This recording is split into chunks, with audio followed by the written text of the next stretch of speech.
Hi, everyone. Gene here. Welcome to the Tapping Q&A podcast, where every single week we answer the most common and uncommon questions about tapping and EFT so you can get the most out of your tapping practice, take action, and eliminate self-sabotage in your daily life.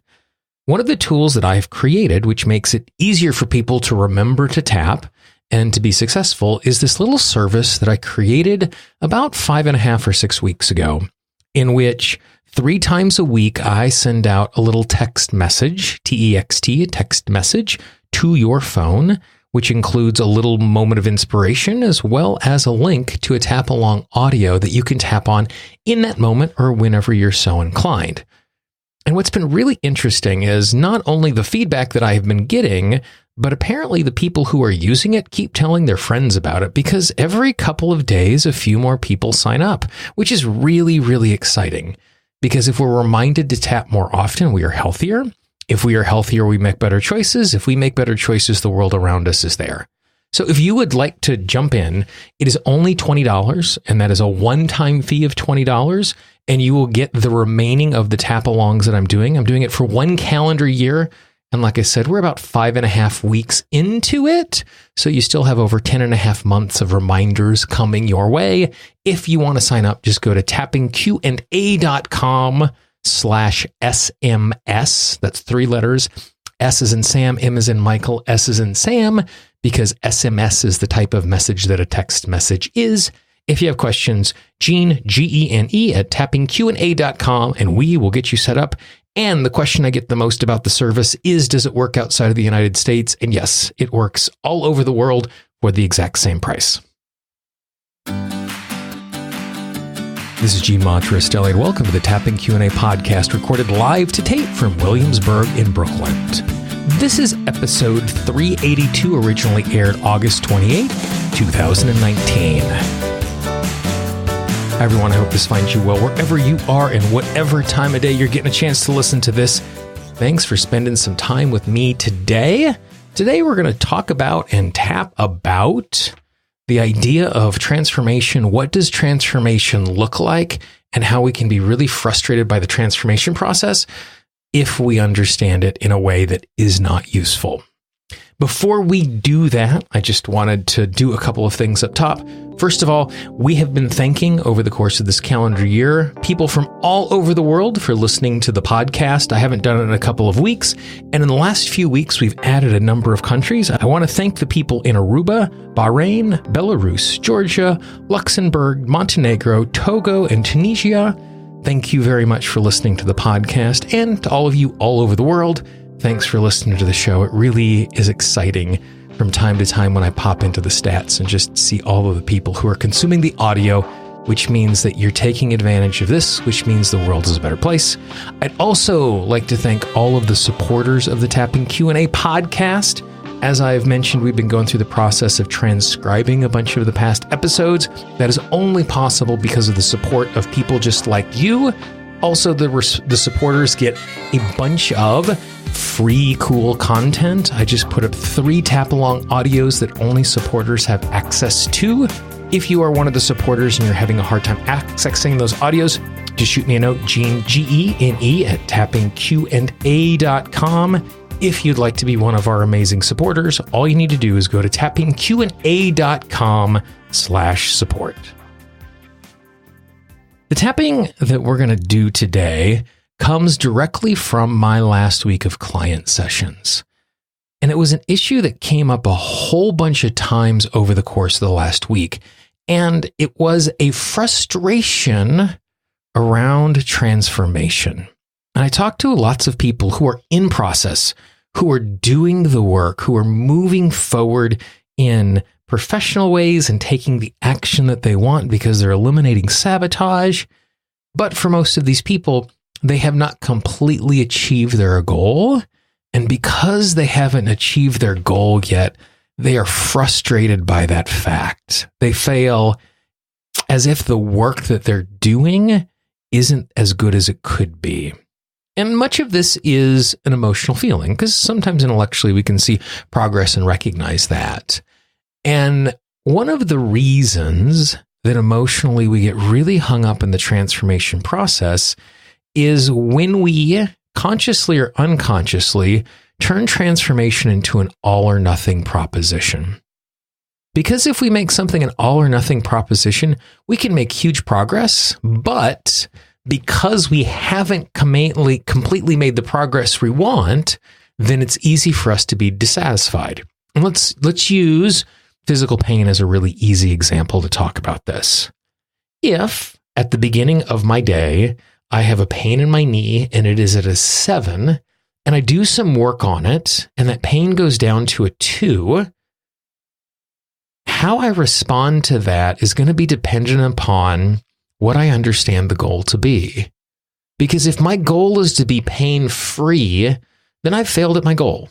Pain is still present. It's to 2, but it is still present. And so I'm frustrated by the fact that I am still in pain.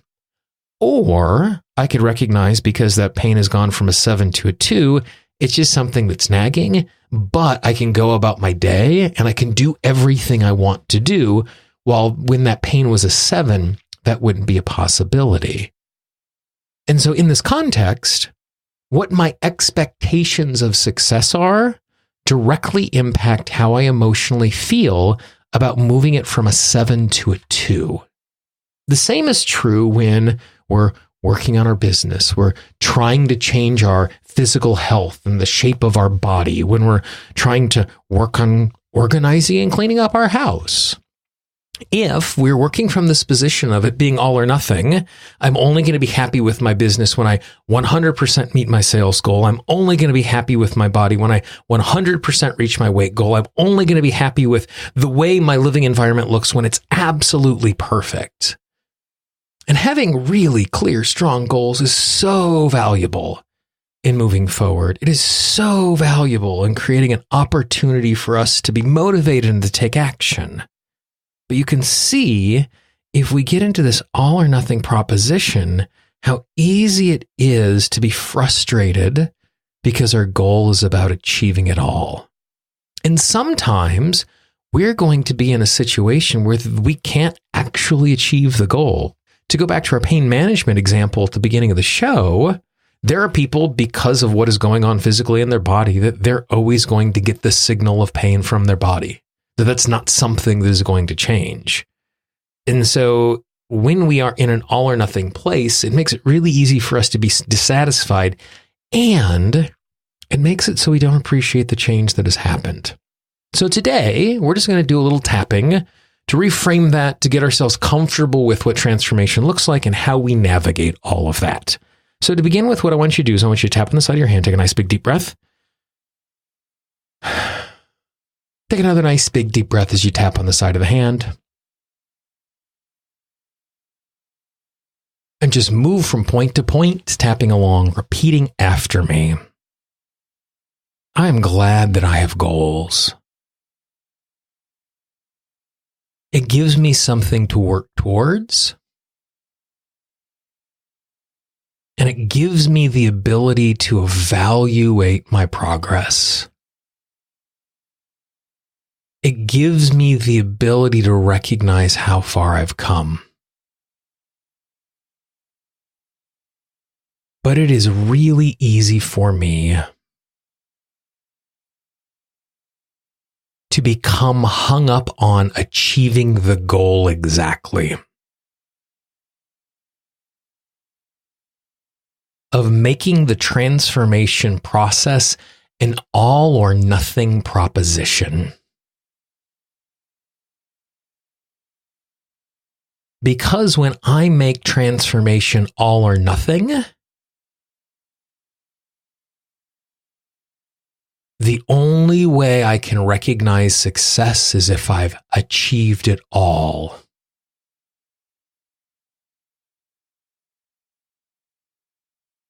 The only way I can recognize success is if I've achieved everything.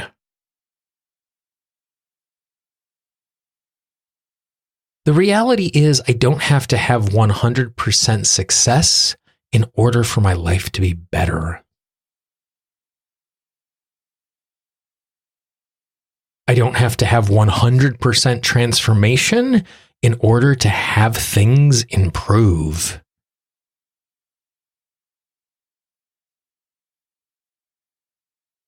When I recognize that transformation is a process, I am able to recognize that I am in process.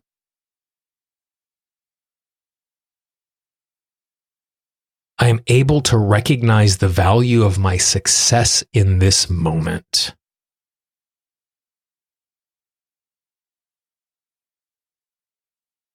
I give myself permission to be easy with myself in this process.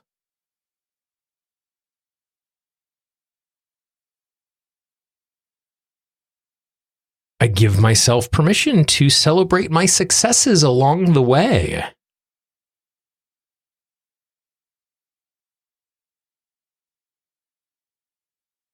I give myself permission to know that even achieving part of my goal makes a difference.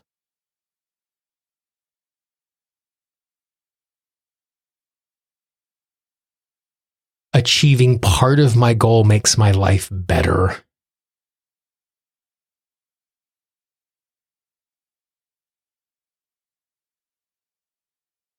Achieving part of my goal makes me happier.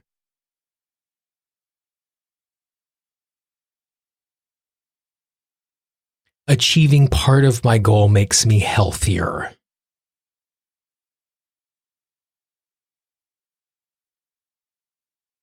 Celebrating success along the way is not going to slow me down,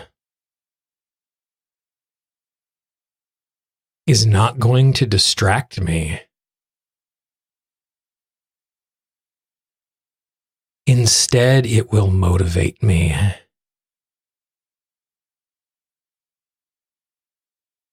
Because with each bit of success that I achieve,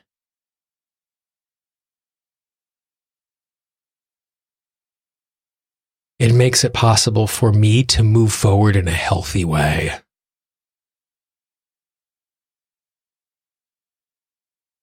It helps me to be motivated to take more action. It helps me to appreciate all that I have already achieved. Nice deep breath. Pretty easy and straightforward, tap along, but it's something that is so important for us to recognize because our brain likes to work in all or nothing ways. It just makes the world easier to navigate, not having to think about nuance and process things through. And that makes the day easier to navigate, but it also means that we can miss things that are really important. And so in a circumstance like this, where we can tune in and capture that feeling of being connected to success in this way along the way, it's going to make sure that we keep taking action, which again is going to eliminate those sabotaging behaviors, which means that we'll keep taking action, which means we'll keep moving forward, which means we'll have more success, which just continues the process. If you know someone in your life who could use this sort of tapping and this sort of encouragement today, please be our ambassadors, pass it along to them. Again, our goal is to get 9 new people tapping every single day as a community.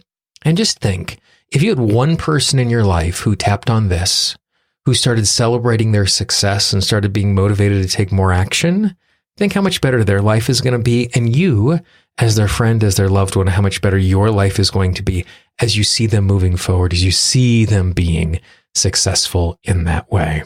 You can subscribe to the podcast absolutely free. And in the world of podcasting, when we say subscribe, it doesn't mean that it is a pay service. I know that there are now some pay audio services out there, but most podcasts are free, including this one. So you can subscribe absolutely free by going to Apple Podcasts, Google Podcasts, Spotify, Stitcher, Pandora, TuneIn, CastBox, Overcast, Luminary, Himalaya, Radio Public. Basically, anywhere you listen to audio, you can find this podcast and find it absolutely free of charge. You can even find it on your home, Alexa. Just go to tappingpodcast.com to subscribe on any of these platforms and to get the instructions on how you can easily add this to your Alexa. If you have questions, if you have comments, I can always be reached, Gene, Gene, at tappingqna.com, Or if you're on the website, click on that contact link. Or if you are in our free Tapping Q&A app, which is available for both Android and Apple devices, just search Tapping Q&A in your app store. Click on that contact link. You can send me an email, or you can even send me a voicemail message right from inside of the app. Again, absolutely free of charge. If you have a topic, if you have something you'd like us to cover or tap on in the future, let me know. Some of the best shows that we've done in the last year and a half have come from recommendations from listeners just like you. For the Tapping Q&A podcast, this is Gene Montrestelli. I hope you have a great day, and I will talk to you real soon. Bye-bye. The Tapping Q&A podcast is copyright Gene Montrestelli, Tapping Q&A 2016. All views expressed by guests are those of the guests and not necessarily of Gene Montrestelli or Tapping Q&A.